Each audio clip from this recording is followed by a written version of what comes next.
Mean राशि वाले बंधु, आप सभी का बहुत बहुत स्वागत है, हृदय से अभिनंदन है, आभार है। मीन मंथन यूट्यूब चैनल में। तो मीन राशि वालों, जरा ध्यान से सुनिए। दीपावली से पहले आपको रहना होगा बहुत सावधान। आपके ऊपर बहुत बड़ा घात हो सकता है।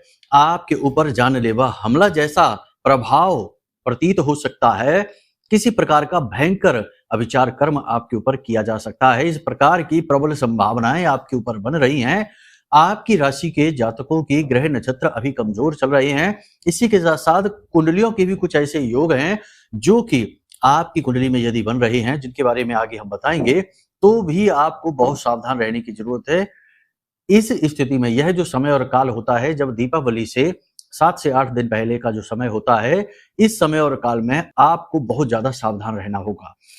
इस स्थिति में होता यह है कि तमाम प्रकार की नेगेटिव एनर्जी का जागरण का भी समय होता है, पॉजिटिव एनर्जियों का भी जागरण होता है।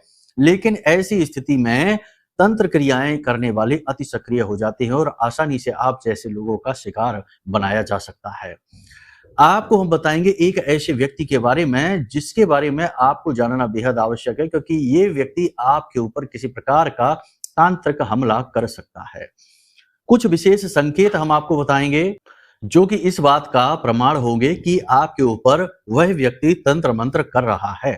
जी हाँ बंधुओं, इन संकेतों को भी आपको पहचानना होगा। साथ ही साथ हम आपको बताएंगे 5 बड़ी भविष्यवाणियों के बारे में, जिन भविष्यवाणियों के आधार पर आपका आने वाला समय और काल तय होगा। कुछ अच्छी कुछ बुरी भविष्यवाणियां होंगी और कार्यक्रम के अंत में हम आपको बताएंगे कुछ छोटी छोटी ऐसी क्रियाएं जिन्हें आपको आज से ही करना प्रारंभ कर देना होगा। कुछ ऐसी क्रियाएं हैं जो बेहद ही गुप्त हैं, लोग इनके बारे में बात नहीं करते हैं, और इनमें से एक क्रिया ऐसी है जिसके बारे में तो लोग कभी बात ही नहीं कर सकते हैं, क्योंकि इसके बारे में जानना ही बड़ा मुश्किल है। गहरे अध्ययनों के आधार पर इस क्रिया को जाना जा सकता है।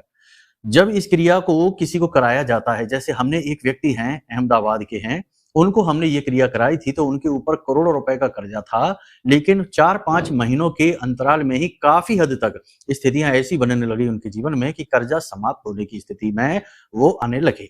बड़े व्यापारी थे, उनका काम भी बड़ा था, लेकिन किन्हीं ग्रह स्थितियों से और थोड़ा बहुत दूसरों के द्वारा किए गए नीच कर्मों से भी उनके जीवन में नेगेटिविटी आ गई थी, कर्जे में डूबने लगे थे। तो इस क्रिया के बारे में आपको हम बताने वाले हैं। इसके लिए आपको कार्यक्रम को पूरा देखना होगा। बड़ा ही शर्तिया उपाय या क्रिया है। इसे जिसने भी किया उसके जीवन में 100% पैसे को लेकर तो तंगी आएगी ही नहीं, साथ ही साथ मानसिक शांति भी मिलेगी, व्यापार में उन्नति मिलेगी और रिश्ते नातों में भी प्रेम बढ़ने लगता है। कहने का मतलब यह है कि चौतरफा उन्नति आती है। कार्यक्रम बेहद ही महत्वपूर्ण है आपके जीवन के लिए। इस समय और काल में आपको इस कार्यक्रम को देखना बेहद अनिवार्य है, क्योंकि यह समय के अनुकूल है। इस समय की मांग है कि आपको इस प्रकार का कोई ज्ञान दे। लोग अक्सर आधी अधूरी बातें करते हैं, जल्दी जल्दी में कार्यक्रम बनाकर उल्टी सीधी बातें, इधर उधर की बातें घुमा फिराकर लोगों को बताकर भाग जाते हैं। मूल सार तत्व की बात कोई नहीं करता, गहराई से बातें कोई नहीं बताता है। लेकिन हमारे कार्यक्रम में हम ऐसा नहीं करते। हम आपको ठोस ज्ञान की बातें बताते हैं जो रियल में सचमुच में कार्य करती हैं। ठीक है, कार्यक्रम को आपको अंत तक देखना है। सारी बातें बेहद महत्वपूर्ण हैं और आपके जीवन से जुड़ी हुई हैं। आप नहीं देखेंगे तो कौन देखेगा। उम्मीद करते हैं सारी बातें आप समझ रहे हैं। चलिए अब अपने कार्यक्रम को शुरू करते हैं। महामाई को आभार व्यक्त करते हुए कमेंट बॉक्स में लिख डालिए, जय मां भद्रकाली कृपा करो। माता रानी ने निश्चित तौर पर आपके ऊपर कृपा की है, तभी ये कार्यक्रम आप तक पहुंचा है।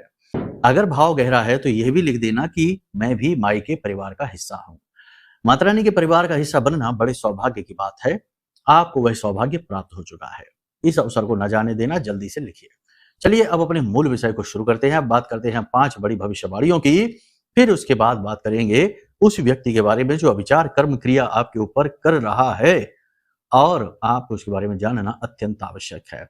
एक एक पल कार्यक्रम का बेहद महत्वपूर्ण है और कार्यक्रम के अंत में है वह सुनहरा अवसर, सुनहरा उपाय या क्रिया जो किसी भिखारी को भी राजा बनाने का दम रखती है। जी हाँ, तो ध्यान से इस कार्यक्रम को देखना है। चलिए बंधुओं शुरू करते हैं। जय माई की। बंधुओं, ज्योतिष और तंत्र विद्या के क्षेत्र में आचार्य अमित एक जाना माना नाम है। पूज्य गुरुदेव के साधनाओं और ज्योतिष विद्या के अनुभव बेहद दिव्य है। जी हाँ, पूज्य गुरुदेव ने जिसकी भी कुंडली का विश्लेषण किया और कुंडली के अनुसार उसे सटीक उपाय व महामाई माँ बगलामुखी की विशेष कृपा दी, उसके जीवन में सकारात्मक बदलाव तो आ ही है। फिर चाहे समस्या कितनी ही कठिन क्यों ना हो, समाधान तो अवश्य हुआ है। अब ऐसे में यदि आप भी अपने जीवन की किसी बड़ी समस्या से जूझ रहे हैं, जैसे कि कर्जा बढ़ता ही जा रहा है, काम धंधा और व्यापार सब रुक चुका है, रिश्ते नातों में तनाव हद से ज्यादा बढ़ गया है, पूरा जीवन ही नकारात्मकताओं से भर गया है। तो ऐसे में यही सही समय है जब आप श्रेष्ठ गुरु से मार्गदर्शन प्राप्त करें और जीवन के अंधकार को समाप्त कर दिव्य प्रकाश की ओर कदम बढ़ाएं। वीडियो में दिए गए नंबरों पर तुरंत संपर्क करिए और अपनी कुंडली का विश्लेषण व समाधान पूज्य गुरुदेव के द्वारा करवा लीजिए। देर ना करें, आपके देवी देवताओं के आशीर्वाद से ये मौका खुद चलकर आपके पास आया है, इसे गंवाना नहीं है। अभी फोन करें और गुरुदेव से मार्गदर्शन प्राप्त करें। महामाई आपका कल्याण करें। धन्यवाद। सबसे पहली बात, आपका फोकस 3 जगह पर रहेगा। पहला, अपनी आमदनी को बढ़ाने में, दूसरा कर्जे को चुकाने में, और तीसरा अपने परिवार की खुशियों को यानी अपने परिवार के लोगों के साथ समय बिताने में। इनमें कितना आप सफल हो पाते हैं, कितना नहीं, ये आगे कार्यक्रम में देखते हैं। बात करते हैं परिवार की ही। परिवार में माहौल वैसे तो ठीक रहेगा, लेकिन परिवार के किसी एक व्यक्ति से, खास तौर से घर के बड़े बुजुर्ग के साथ में आपका मानसिक मतभेद, वैचारिक मतभेद स्पष्ट दिखाई देगा। ऊपर से तो सारी स्थिति बहुत ही नॉर्मल दिखाई देगी, सब कुछ ठीक लगेगा, लेकिन जैसे ही लोग बैठकर बात करना शुरू करेंगे तो आपके पुराने जख्मों को कुरेदना शुरू हो जाएगा और आपको वहां से उठना पड़ेगा। यानी कि वातावरण ऊपर से अच्छा है, लेकिन अंदर गहराई में आपके लिए कालिक है। तो आपका यहाँ पर कहने का मतलब ये है कि आप अपने परिवार के साथ यदि ज्यादा समय बिताने की कोशिश करेंगे, परिवार का मतलब है कि समग्र भरपूर बड़े परिवार के साथ में अगर आप रहते हैं तो स्थिति ये बनेगी, तो आप परेशान हो जाएंगे। इसलिए आप जितना हो सके इस समय और काल पर एकांकी रहिए। एकांकी से मतलब है अपना काम करिए, अपने आप बारे में विचार करिए, आत्म मंथन करिए और अपने स्वास्थ्य, अपनी सेहत, अपने काम के बारे में ही विचार करिए। यह ज्यादा बेहतर रहेगा। लोगों से ज्यादा संपर्क में आना, लोगों से ज्यादा बात करना आपके लिए अच्छा नहीं है। वैसे भी ये कभी भी अच्छा नहीं रहा है, तो अभी भी अच्छा नहीं रहेगा, क्योंकि लोग अक्सर यही करते हैं कि दूसरों की कमजोर नसों को दबाते हैं, और जब लोग व्याकुल होते हैं तो उन्हें आनंद आता है। आपके साथ भी ऐसा ही होता है। तो ये समय और काल है जब आप थोड़ा सा धार्मिक हो जाएं। आपकी रुचि भी धार्मिक कार्यों में बढ़ेगी, पूजा पाठ अनुष्ठान में आपकी रुचि बढ़ेगी। किसी विशेष प्रकार का कोई अनुष्ठान, कोई पूजा पाठ कर्म करने का विचार आप बनाएंगे, अच्छी बात है। बेहतर ये होगा कि आप स्वयं ही मेहनत करें, स्वयं ही मंत्रोच्चारण करें, कोई संकल्प लेकर अनुष्ठान कर लें, वो ज्यादा बेहतर रहेगा, बजाय इसके कि घर में अनुष्ठान कराएं, पंडितों को बुलाएं और मंत्रोच्चारण वगैरह कराएं। उससे कुछ खास लाभ नहीं होते हैं। ये परंपरा तो ना जाने कहां से निकल आई है, लेकिन ये वास्तविक नहीं है। कभी आपने ऐसा सुना है कि 4 पंडितों ने बैठ के मंत्रोच्चारण किया हो और एक किसी इंसान जिसने उसका पैसा दिया, उस काम को कराया, उसे सिद्धि हासिल हो गई हो? कभी ऐसा होता है? नहीं होता। सिद्धि मतलब दैवीय कृपा, ये तो उसी को मिलेगी जो स्वयं मेहनत करेगा। तो ये जो प्रपंच है ना, इनसे आपको थोड़ा दूर रहना है। खुद मेहनत करिए, ठीक है। हाँ, कुछ विशेष अनुष्ठान हैं जो इस प्रकार से किए अवश्य जाते हैं, लेकिन ये उन लोगों के लिए किए जाते हैं जो कि उस अनुष्ठान को करने के लिए सक्षम ही नहीं है। जैसे महामृत्युंजय का जाप किया जाता है, कोई व्यक्ति है कि वेंटिलेटर पर है, बुरी स्थिति में है, तो उसके लिए ये अनुष्ठान किए जाते हैं, ठीक है। लेकिन अब तो ये चलन चल गया है कि जिसको देखो वो कुछ ना कुछ कराने में लगा है। कोई दुर्गा सप्तशती करवा रहा है, कोई मंत्रोच्चारण करवा रहा है, बिना मतलब नहीं करवा रहे हैं, 10-10 पंडितों को बुलाकर और करवा रहे हैं, और कहते हैं कि गुरुजी हमने तो ये भी करा दिया, वो भी करा दिया, ये भी करा दिया, वो भी करा दिया, अब भी हमारे जीवन में पता नहीं क्यों शांति नहीं आई है। अरे तो करवा देने से नहीं कुछ हो जाता, खुद मेहनत करिए। आपके कर्म, आपकी मेहनत, आपका पूजा पाठ, तप आपको फल देगा। ये खरीद कर की गई पूजाएं फलित नहीं होती। हाँ, एक ही कंडीशन है, यदि जो आपके लिए पूजा कर रहा है व्यक्ति वह स्वयं भी सिद्ध साधक होना चाहिए, क्योंकि वह साधक जो है ना, वह इस पूजा पाठ के कर्म से ऊपर उठ चुका है, वह गुरु बन चुका है, वह अपने मंत्र की शक्ति से किसी को भी ठीक कर सकता है। इसे शक्तिपात कहते हैं। लेकिन उसके पास मंत्र जो है वह सिद्ध होना चाहिए, लाखों बार उच्चारण का फल होना चाहिए उसके पास, तब वो ये ऐसा कर सकता है। ठीक है ना, समझ रहे हैं आप हमारी बात? हम ज्यादा कठोर शब्दों का प्रयोग नहीं करना चाहते, क्योंकि अक्सर हम ये देखते हैं कि कुंडलियां जब हम कर रहे हैं आकलन, तो लोग हमसे कहते हैं कि गुरुजी हम तो बहुत पूजा पाठ करवाते हैं, सुंदरकांड का पाठ हर हफ्ते करवा देते हैं, और हमारे यहाँ ये फलाना मंत्रोच्चारण हमने करवा दिया, ये वाला अनुष्ठान करा दिया, वो करा दिया, 10 पंडितों को बुलाया, 11 को बुलाया, 5 को बुलाया, और ये मंत्र कराया, वो मंत्र कराया, फिर भी हमारे यहाँ कष्ट क्यों है? तो ये चीजें काम नहीं करती हैं। खरीद कर पूजाएं नहीं की जाती हैं। पूजा करिए तो स्वयं करिए, अनुष्ठान करिए स्वयं करिए। समझ गए आप? अब सबसे बड़ी बात यहां पर कि आपके साथ 3 प्रकार की घटनाएं घटने की पूरी संभावना है। पहली घटना तो ये होगी कि आपकी कीमती वस्तु कोई खो सकती है, चोरी हो सकती है या टूट फूट सकती है। संभाल कर रखना है, खास तौर से आभूषण और इलेक्ट्रॉनिक सामान, ठीक है। दूसरा, अचानक से यात्रा बन सकती है, कहीं किसी विशेष यात्रा पर आप जा सकते हैं। यात्रा के परिणाम तो सुखद रहेंगे, लेकिन कहीं ना कहीं थकावट भी अधिक रहेगी। तीसरा ये रहेगा कि किसी व्यक्ति के साथ में मनमुटाव हो जाएगा, अपना ही खास व्यक्ति होगा और आपका अपना, आपका प्रेमी, आपका खास व्यक्ति है जो मनमुटाव हो जाएगा, वो आपको अच्छा नहीं लगेगा, आपके दिल को तोड़ेगा। ठीक है? तो ये 3 परिस्थितियाँ आपके लिए बन रही हैं, ये किसी प्रकार से नेगेटिव परिस्थितियाँ हैं। कुछ पॉजिटिव स्थितियाँ भी बन रही हैं। जैसे कि जो लोग प्रॉपर्टी वगैरह खरीदना चाहते हैं, वो प्रॉपर्टी का उनका जो है ना विधान बनने लगेगा, आंकड़े बनने लगेंगे।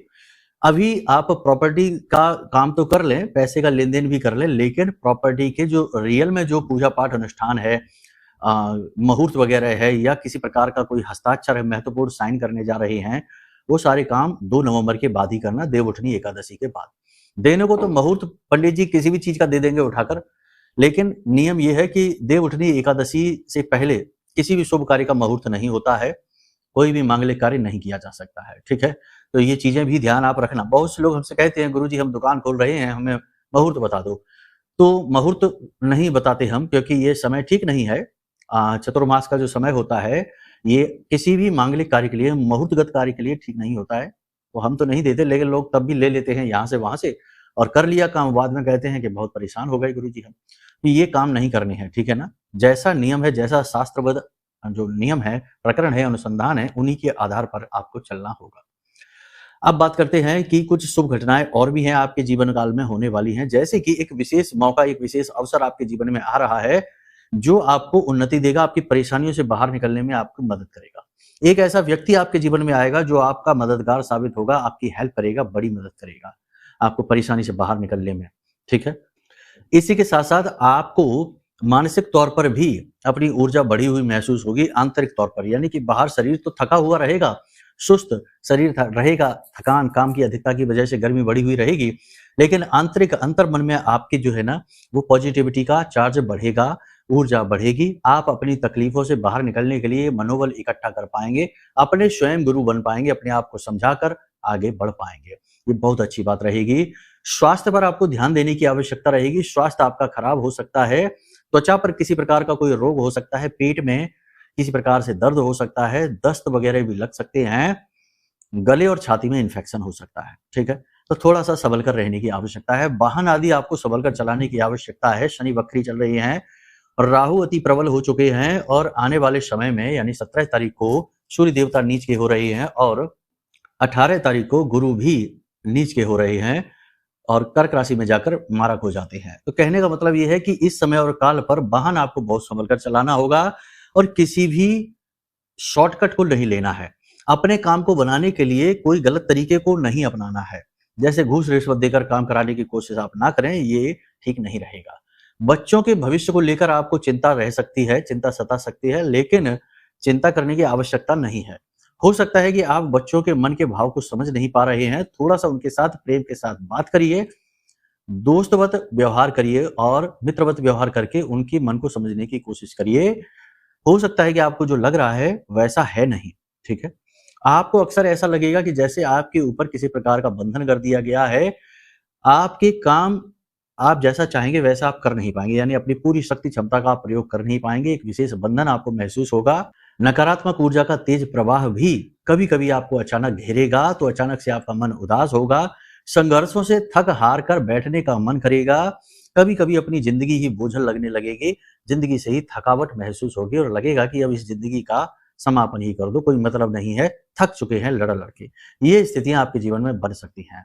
बंधुओं, जो भी भविष्यवाणियाँ हम यहाँ पर आपको बता रहे हैं, वो आपके गोचर के अनुसार बता रहे हैं, आपकी राशि, आपकी कुंडली में जो गोचर है उसके अनुसार। हो सकता है कि आपके जीवन काल में परिस्थितियां ऐसी ही हो या इससे अलग भी हो, लेकिन एक बात यहाँ पर खास है कि आप पहले बहुत अच्छी स्थिति में थे और अचानक से यदि आप नीचे आ चुके हैं, हालत खराब है, अर्श से फर्श पर आ चुके हैं, या फिर एक स्थिति ये होती है जब आप लंबे समय और काल से एक ही प्रकार के कष्ट से लगातार जूझते चले आ रहे हैं। जैसे कि कुछ जातक होते हैं जो कहते हैं, गुरुजी हम पिछले लगभग 15 से 20 वर्षों से अपने पेट की तकलीफ से परेशान चल रहे हैं, बार-बार किसी न किसी प्रकार का इन्फेक्शन हो जाता है। वैसे ही कोई कहता है कि गुरुजी हम पिछले 7-8 वर्षों से अपनी कमर की दर्द से जूझ रहे हैं, या कई अन्य प्रकार के भी रोग, कई अन्य प्रकार की परेशानी। कुछ कहते हैं कि हम कर्जे से पीछा ही नहीं छुड़ा पा रहे हैं, बहुत कोशिश करते हैं तो कर्जे से परेशान चल रहे हैं। किसी के घर में बहुत बीमारी पसरी हुई है। कहने का मतलब ये है कि आप लंबे समय से एक ही प्रकार की समस्याओं से पीड़ित चले आ रहे हैं, तो ये संकेत है कि जब आपकी कुंडली में कोई पाप ग्रह योग बना हुआ है, अचानक से भी ये योग युतियां बन जाती हैं और कभी कभी ये लंबे समय तक बनी रहती हैं। योग युति जो जन्म पत्री में वो तो कभी नहीं मिटेगी, लेकिन जब आपके जीवन में उस ग्रह से जुड़ी हुई महादशा अंतरदशा आएगी, जैसे चंद्रमा यदि खराब है तो शुरू में तो वह आपको थोड़ा इमोशनल डिस्टरबेंस रखेगा, लेकिन आप चलते रहेंगे। जैसे ही उसकी महादशा या अंतरदशा आएगी या फिर राहु की या शनि की महादशा अंतरदशा आएगी, आपका मन विचलित हो जाएगा, आप गलत फैसले लेने लगेंगे, स्वयं ही अपने शत्रु बन बैठेंगे, ऐसे ऐसे काम करेंगे जिसमें आप स्वयं ही गड्ढे में और ज्यादा गिरेंगे। ठीक है, तो अब ऐसी स्थिति के बारे में आप कैसे जानेंगे? एक ही रास्ता है, कुंडली का विश्लेषण करा लो। कुंडली का विश्लेषण कराना सर्वश्रेष्ठ फैसला है, जबकि आप ये जान सकते हैं कि कौन से दोष, कौन सी योग युतियां हैं जो आपके जीवन की परेशानियों का कारण है।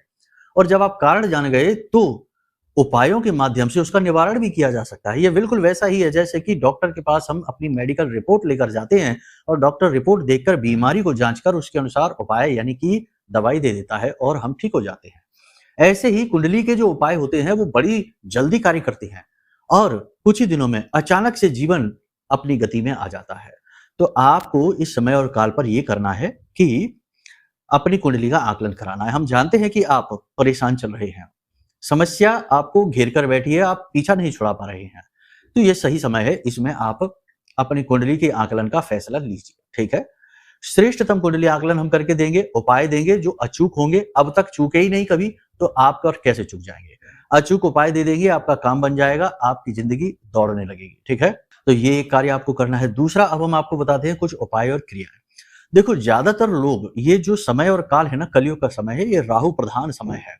यहाँ पर लोग आप देखते होंगे अब जो गतिविधियां, यानी लोग मान मर्यादाएं भूलते जा रहे हैं, भाषा शैली बिगड़ती जा रही है, पहनावे भद्दे होते जा रहे हैं, विचार लोगों के बड़े ही हल्के, बड़े ही ओछे विचार होते जा रहे हैं, उम्र का लोग लिहाज नहीं करते हैं। 60-60 साल के लोग जो है ना, वो ऐसी ऐसी बातें करते हैं कि 20 साल के बच्चे भी शर्मा जाएं। यानी कहने का मतलब ये है कि ये जो समय और काल है ना, यहाँ पर बड़ी ही विषमताएं आ गई हैं, क्योंकि ये राहु का समय है, यानी ये कलयुग ही राहु का समय है। यहाँ पर कली पुरुष का राज है और लोगों की मानसिकता और जीवन शैली दिन पर दिन निकृष्ट होती जा रही है, निचले स्तर पर आती जा रही है। तो अब ऐसे में निगेटिव एनर्जी से बचना बहुत मुश्किल है, तंत्र मंत्र से बचना बहुत मुश्किल है, ये बड़ा आम होता जा रहा है, और राहु के प्रभाव से बचना बहुत मुश्किल है। तो आप दो काम यहाँ पर करिए, हम आपको बता दें। आज जब आप इस कार्यक्रम को देख रहे हैं, दीपावली की रात्रि तक, यानी अमावस की उस रात्रि तक, काल रात्रि कहते हैं इसे, इस रात्रि तक इस उपाय को लगातार आप करते रहिए और आप देखिए इसका फल कितना जबरदस्त मिलता है,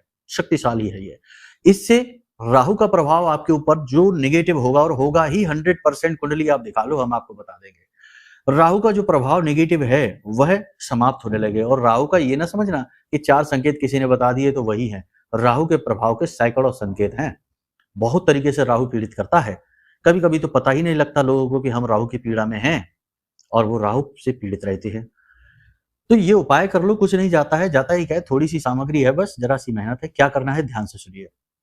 आपको एक प्लास्टिक की कटोरी लेनी है, प्लास्टिक की कटोरी, प्याली, जो भी आपको मिल जाए वो आपको लेनी है, और उसमें थोड़ी सी फिटकरी रखनी है। एक टुकड़ा छोटा सा फिटकरी का रखना है, छोटा सा टुकड़ा भीमसेनी कपूर का रखना है, थोड़ा सा सेंधा नमक उसमें डालना है, लौंग का एक जोड़ा रखना है।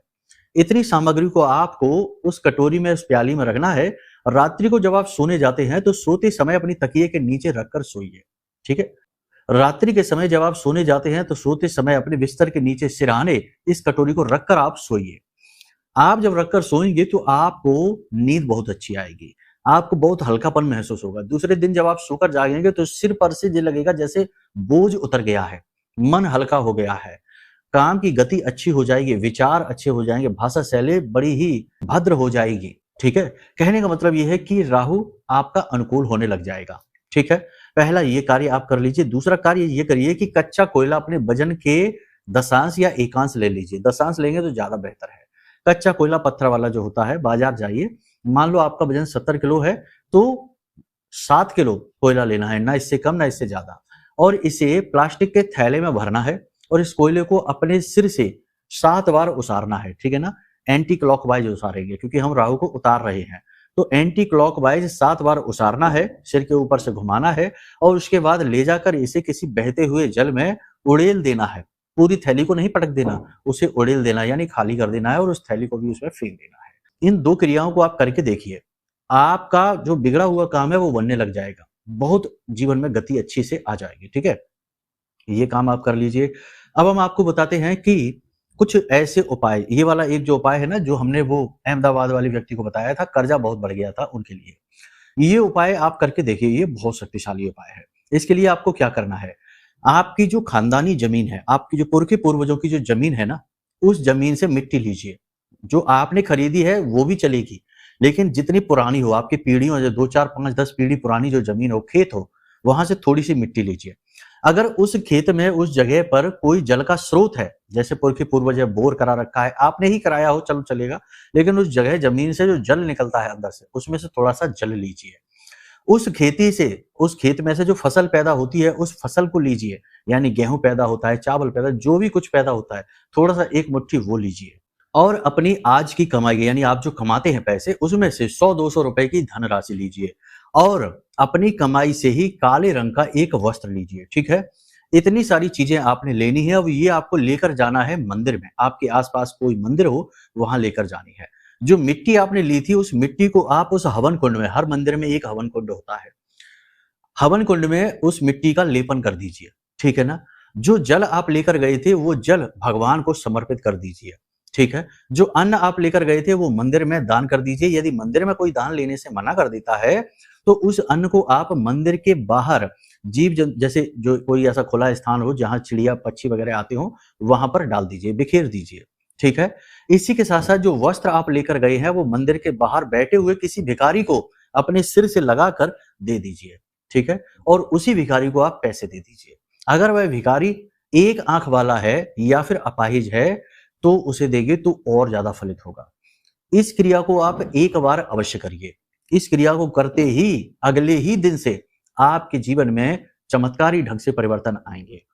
अब धीरे धीरे स्थितियां पॉजिटिव होनी शुरू हो जाएंगी।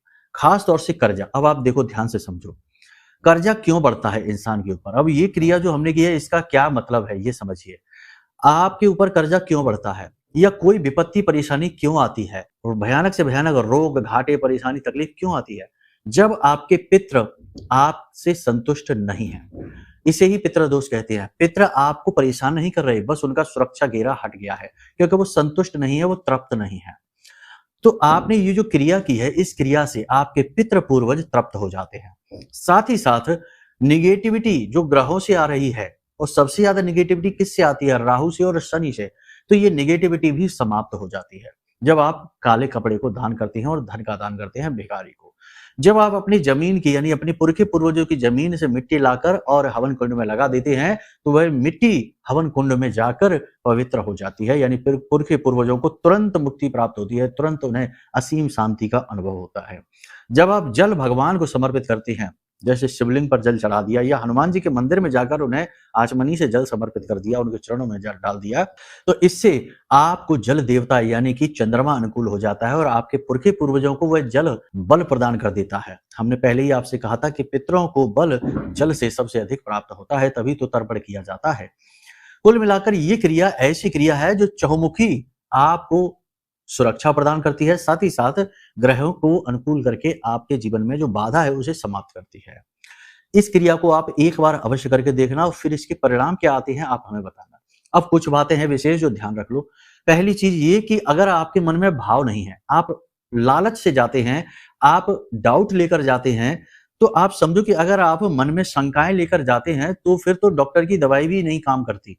तो ये तो उपाय हैं, क्रियाएं, ये तो ऊर्जाओं का संतुलन बनाने की कोशिश है, और यहाँ तो भाव यानी आपके मन का विश्वास सबसे महत्वपूर्ण रोल निभाएगा। तो वो तो बहुत पहले, सबसे पहले वही चाहिए, तो भाव तो होना ही चाहिए। ठीक है, दूसरा ये है कि चीज जैसे बता रहे हैं बिल्कुल वैसे ही प्रयोग करना, अपने मन से बदल मत देना कि इधर की उधर कर दी।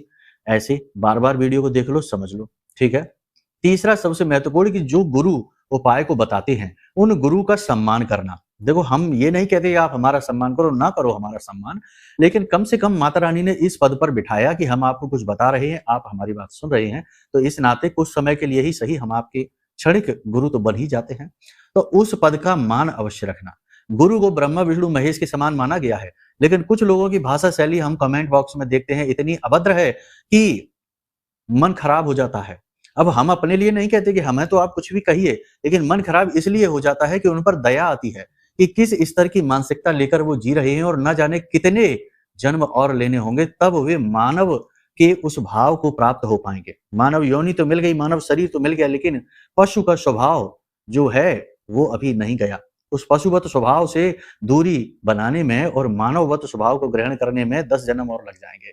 तो इस बात को सोचकर दया आती है इनके ऊपर।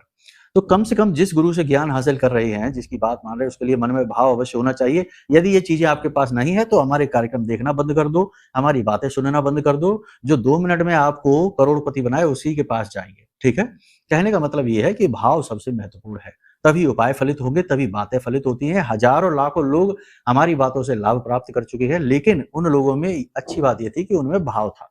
ठीक है, इसी के साथ साथ एक और बात आपको हम बता दें कि आपके जीवन में भयंकर से भयंकर नेगेटिविटी को मिटाने का बल रखता है ये महारक्षा कवच।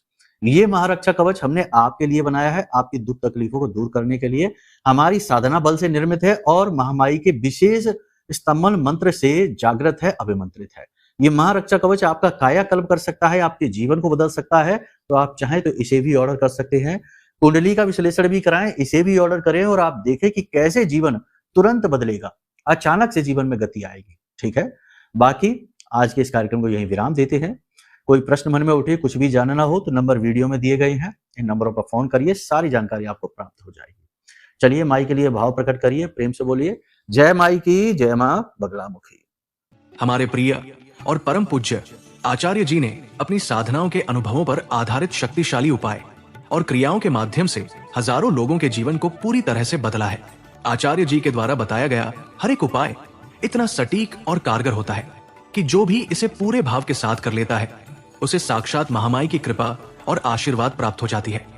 इसलिए निसंकोच इन उपायों को पूरे भाव के साथ करिए, आपका कल्याण होगा। जय माई की।